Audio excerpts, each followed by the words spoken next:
포졸 하나가 소리쳤습니다. 이봐라, 주모! 어서 무릎을 꿇지 못하겠느냐? 그 목소리가 얼마나 우렁찼던지 새벽빛도 채 들지 않은 주막 안에 잠들어 있던 손님들이 모조리 벌떡 일어났습니다. 충청도 공주 땅 장터 어귀에 자리한 옥천댁 주막의 이야기입니다.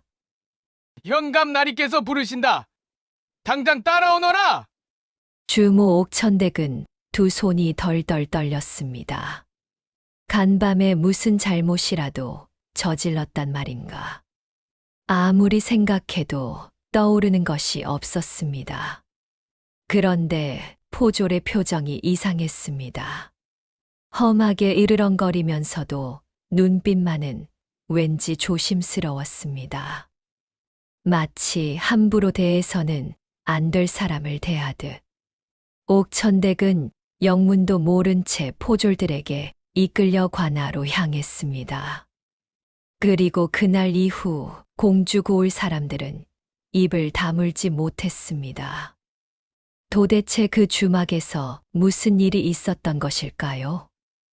때는 숙종 임금 제위 20년이 지나던 해, 가을거지가 끝나고 첫 겨울비가 내리던 날이었습니다. 충청도 공주 장터는 해가 지면 금세 인적이 끊겼습니다. 그날은 특히나 비바람이 거셌습니다. 하늘이 뚫린 듯 빗물이 쏟아졌고 바람은 처마 끝에 매달린 등불을 사정없이 흔들었습니다. 옥천댁 주막은 기둥 하나가 기울어져 언제 쓰러져도 하지 않을 낡은 건물이었습니다. 그래도 비가 오는 날이면 장돌뱅이들과 나그네들이 몸이라도 녹이러 들어왔습니다. 그날 저녁 주막 안에는 손님이 가득했습니다. 상석에는 양반 차림의 세 사내가 앉아 있었습니다. 공주고을에서 이름께나 날리는 전시 문중 자제들이었습니다. 옥천댁, 안주가 왜 이리 늦어? 우리가 여기서 기다린 게 얼마나 됐다고 생각하는 거야? 옥천댁이 종종 걸음으로 상을 가져다 놓으며 말했습니다. 죄송합니다. 날이 아궁이 불이 잘 안 살아서 조금 늦었습니다. 전 서방의 사촌이 코웃음을 쳤습니다. 허. 이런 허름한 주막에서 제대로 된 안주가 나오겠어. 그냥 다른 데로 가지. 아이고, 날이 제가 더 신경 써 모시겠습니다. 옥천댁이 허리를 굽히며 달랬습니다. 전씨 형제들은 옥천댁을 우습게 보는 것이 버릇이었습니다. 남편 없이 혼자 주막을 꾸리는 과부라는 것을 알기 때문이었습니다. 그때였습니다. 주막 문이 삐걱 열리더니 비를 흠뻑 맞은 노인 하나가 비틀비틀 들어섰습니다. 행색이 말이 아니었습니다. 누더기 같은 옷은 진흙투성이였고 맨발에는 흙이 잔뜩 끼어 있었습니다. 머리는 헝클어졌고 수염은 제멋대로 자라 있었습니다. 무엇보다 냄새가 지독했습니다. 비에 젖은 낡은 옷 냄새와 오래 씻지 못한 몸 냄새가 뒤섞여 주막 안으로 번졌습니다. 전씨 형제 중 막내가 손으로 코를 막으며 소리쳤습니다. 에이, 더러워. 저게 뭐야? 거지잖아. 옆에 앉아있던 보부상 하나도 인상을 찡그리며 몸을 피했습니다. 저런 냄새 나는 것이 어디서 들어와? 노인은 아무 말도 하지 않았습니다. 그저 힘없이 벽 한쪽에 기대어 주저앉았습니다. 온몸이 젖어 덜덜 떨렸습니다. 눈을 뜨고 있는 것조차 힘겨운 듯 보였습니다. 옥천댁은 그 모습을 보았습니다. 주막을 꾸리기 위해 매일 새벽부터 밤늦도록 일하는 손이었습니다. 아들 하나를 홀로 키우며 이 악물고 살아온 여인이었습니다. 그 눈에 노인이 들어왔습니다. 옥천댁, 저 거지 좀 내쫓아. 밥 먹는 사람들 앞에서 저게 무슨 꼴이야? 옥천댁은 잠시 그들을 바라보다가 부엌 쪽으로 걸음을 옮겼습니다. 잠시 후 옥천댁이 들고 나온 것은 뜨끈뜨끈한 국밥 한 그릇이었습니다. 뚝배기에서 김이 모락모락 피어올랐습니다. 돼지뼈를 반나절 이상 고아 만든 진한 사골 국물에 밥을 말고 깍두기와 간장 2종지를 곁들였습니다. 옥천댁은 그 상을 들고 노인 앞에 무릎을 꿇었습니다. 할아버지, 어서 드십시오. 비에 젖으셨으니 속이 차가우실 텐데. 옥천댁, 지금 뭐 하는 거야? 우리 안주는 아직 다 안 나왔잖아. 옥천댁이 고개를 들며 말했습니다. 잠깐만 기다려 주십시오. 날이 배고픈 서름이 세상에서 제일 크다 했습니다. 전서방이 분통을 터뜨렸습니다. 뭐? 거지한테 국밥을 줘? 그것도 공짜로? 야, 이 여자, 장사할 생각이 있는 거야, 없는 거야? 옥천댁은 대꾸하지 않았습니다. 노인의 손이 뚝배기를 감쌌습니다. 오랫동안 따뜻한 것을 잡아보지 못한 손처럼 뚝배기를 꼭 쥐고 한참 동안 그 온기를 느꼈습니다. 국밥 한 숟갈을 떠서 입에 넣는 노인의 눈가에 무언가가 맺혔습니다. 더 필요하신 것 있으면 말씀하세요. 전씨 형제들은 끝까지 투덜거렸습니다. 에이, 주막꼴이 이래서야. 거지한테나 잘해주는 주막이라고 소문내줄까? 그 소리를 들으면서도 옥천댁은 조용히 부엌으로 돌아가 전씨 형제의 안주를 마저 준비했습니다. 비는 밤새 그치지 않았습니다. 노인은 국밥을 다 먹은 후 그 자리에 엎드려 잠이 들었습니다. 옥천댁은 창고에서 낡은 이불 하나를 꺼내 노인의 어깨에 덮어 주었습니다.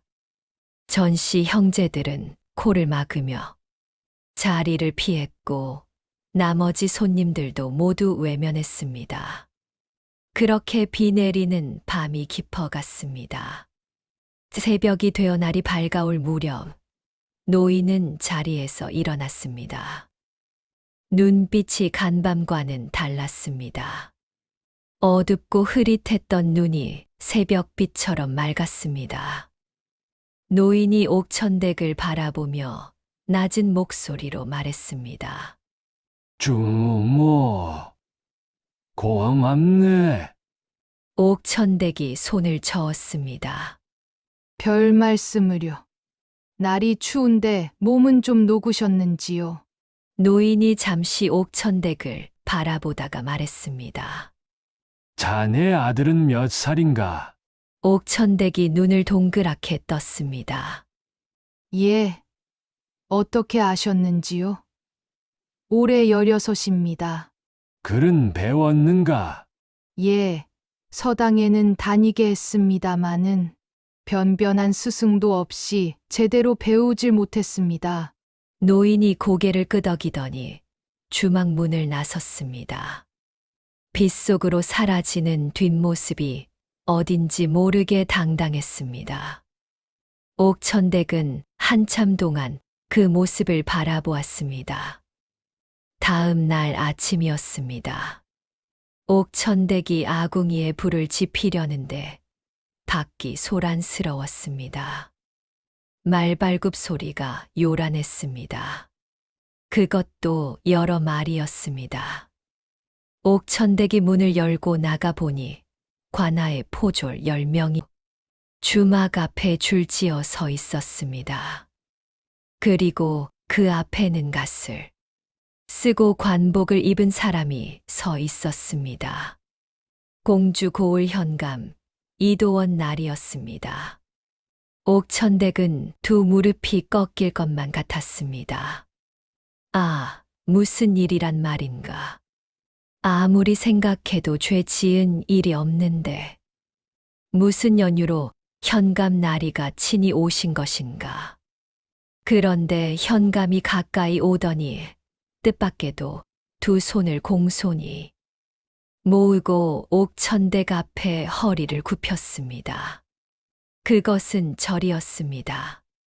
현감이 옥천댁에게 절을 했습니다.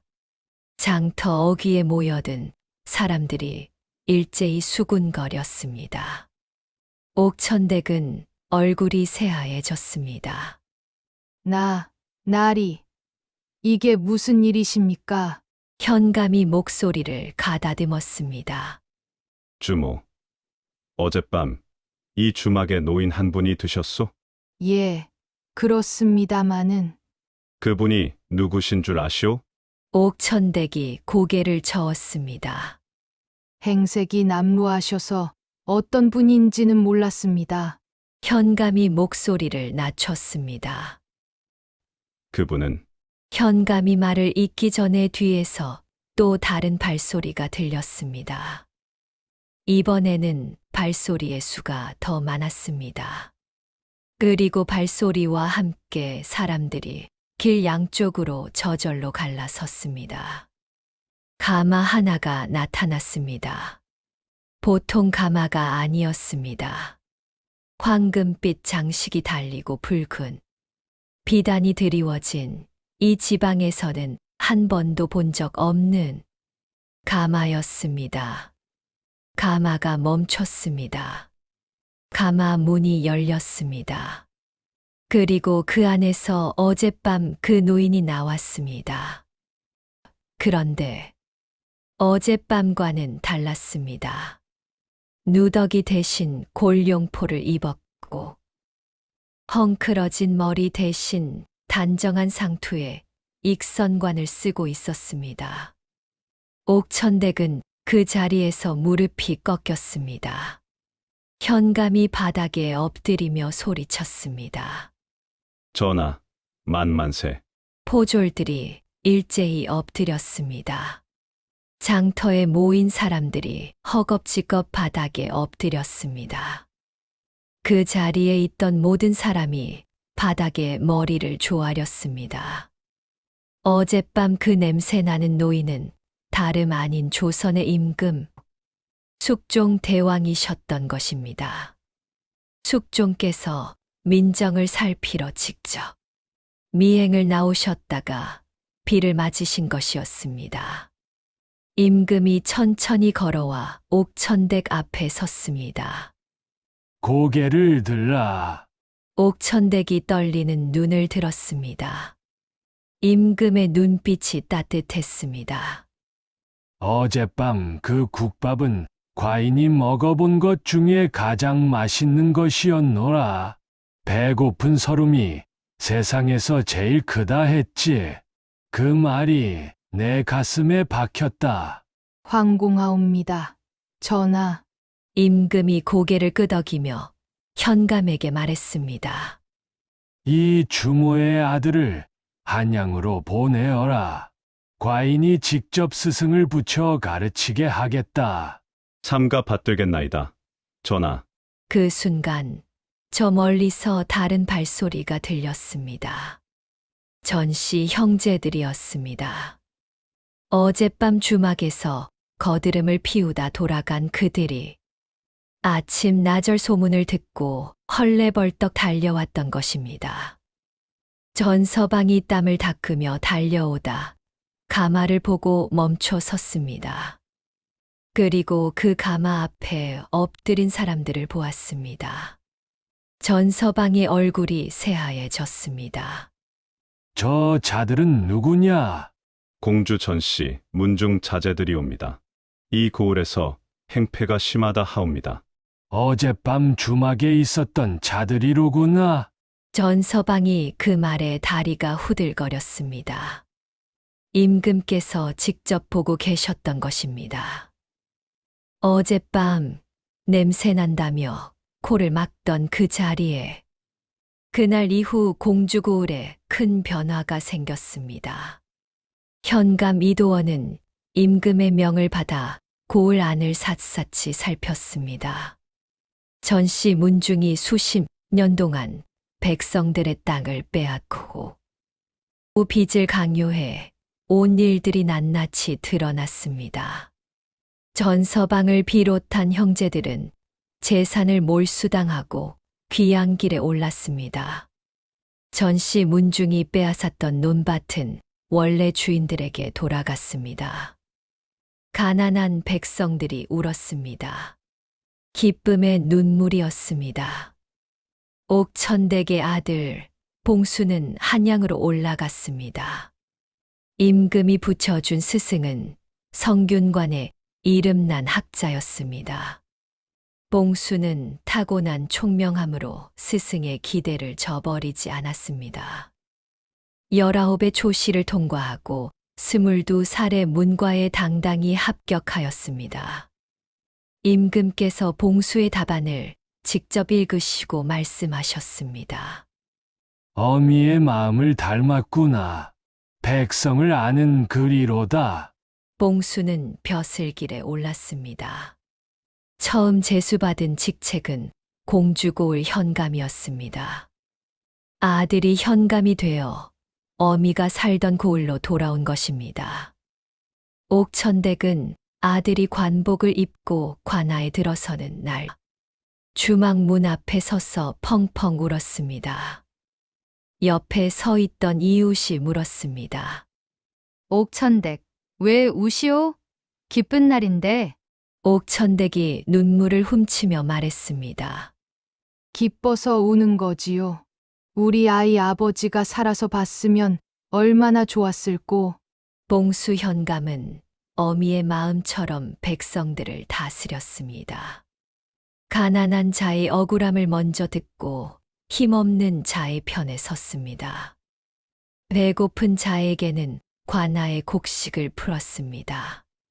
그 다스림이 백성들 사이에서 칭송이 자자하였고 임금의 귀에까지 들어갔습니다. 숙종 대왕께서 신하들에게 말씀하셨습니다. 공주 현감 봉수의 치적을 들으니 어미를 닮았구나. 어미는 국밥 한 그릇으로 세상을 바로 세우는 법을 알았거늘 그 아들이 어찌 이를 모르겠는가. 한편 옥천댁은 아들의 권유로 주막일을 접었습니다. 하지만 주막 자리는 그대로 두었습니다. 어머니, 이 자리가 싫으신 겁니까? 봉수가 묻자 옥천댁이 빙긋 웃으며 말했습니다. 싫기는 이 자리가 있어 내가 생긴 거다. 그 자리에 새로 지은 집은 나그네들이 쉬어가는 객주집이 되었습니다. 돈 없는 나그네에게도 국밥 한 그릇 내어주는 객주집으로 소문이 났습니다. 세월이 흘러 옥천댁이 세상을 뜨던 날, 아들 봉수는 어머니의 손을 잡고 말했습니다. 어머니, 한 가지만 여쭙겠습니다. 그날 밤 그 노인이 임금이신 줄 알고 계셨습니까? 옥천댁이 눈을 감은 채 고요히 웃었습니다. 알았으면 더 잘 대접했겠지. 그리고 잠시 후 말을 이었습니다. 몰랐으니까 진심으로 한 거다. 아는 척, 모르는 척. 없이 그냥 배고픈 어른 한 분이 비 맞고 오셨기에 뜨거운 국밥을 드린 것뿐이야. 봉수의 눈에서 눈물이 흘렀습니다. 그 마음을 잊지 않겠습니다. 어머니, 나레이션 마무리리. 참으로 신기한 일입니다. 옥천댁은 임금을 알아봐서 국밥을 드린 것이 아니었습니다. 그저 배고픈 어른 앞에 따뜻한 밥 한 그릇을 내었을 뿐입니다. 그런데 그 밥 한 그릇이 아들의 평생 앞길을 열었습니다. 옛사람들은 이런 말을 했습니다. 착하게 살면 복을 받는다고. 하지만 옥천댁의 이야기는 조금 다른 것을 말해줍니다. 복을 바라고 착하게 산 것이 아니라 그냥 착하게 살았기에 복이 찾아온 것이라고. 비 오는 밤 들어온 남루한 노인에게 국밥 한 그릇 말아주었던 그 마음. 그 마음이 씨앗이 되어 아들의 벼슬길이 되고 백성들의 복이 되었습니다. 세상은 넓고 알아보는 눈은 언제나 있습니다. 행색이 남루하다 하여 사람을 낮추어 보지 마십시오. 냄새난다 하여 외면하지 마십시오. 뜨거운 밥 한 그릇의 온기가 차가운 세상을 녹이고 작은 친절 하나가 역사를 바꾸기도 합니다. 공주 땅 옥천댁 주막의 이야기는 그렇게 사람들의 입에서 입으로 전해져 내려왔습니다.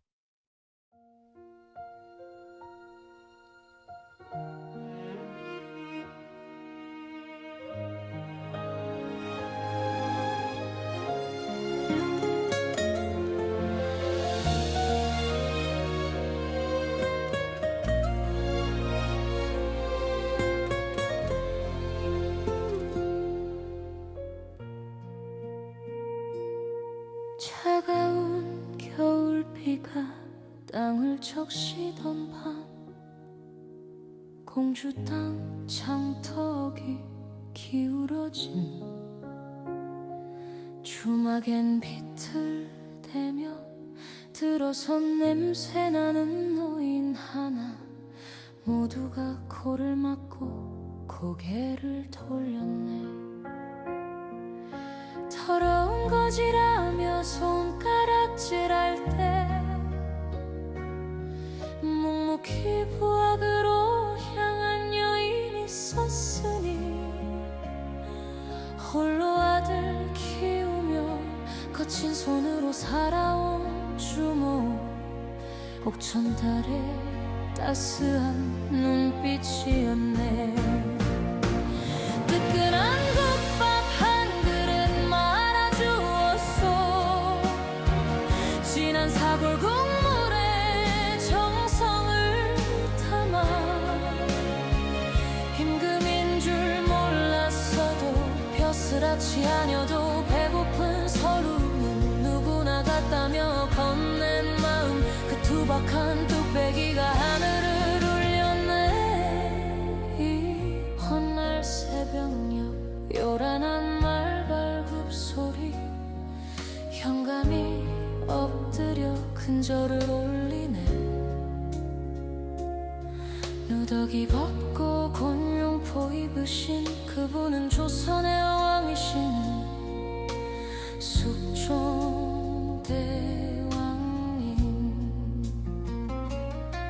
세상에서 제일 맛난 국밥이었노라. 어미의 그 마음이 아들의 길이 돼 한양으로 올라가 금이 환영하였네. 백성을 섬기는 참된 현감이 되었네. 뜨끈한 국밥 한 그릇 말아주었소. 진한 사골 국물에 정성을 담아 복을 바란 게 아니요 대가를 원한 게 아니요 그저 빚어진 어깨가 안쓰러워 건넨 온기 작은 친절 하나가 역사를 바꾸었네.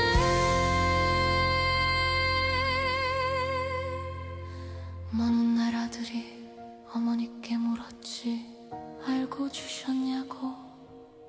임금인 줄 아셨냐고. 어머니는 웃으며 조용히 대답하네. 몰랐으니 진심이지 알았으면 흉내일 뿐.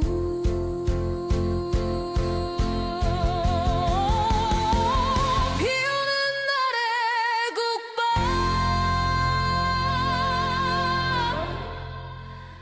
그건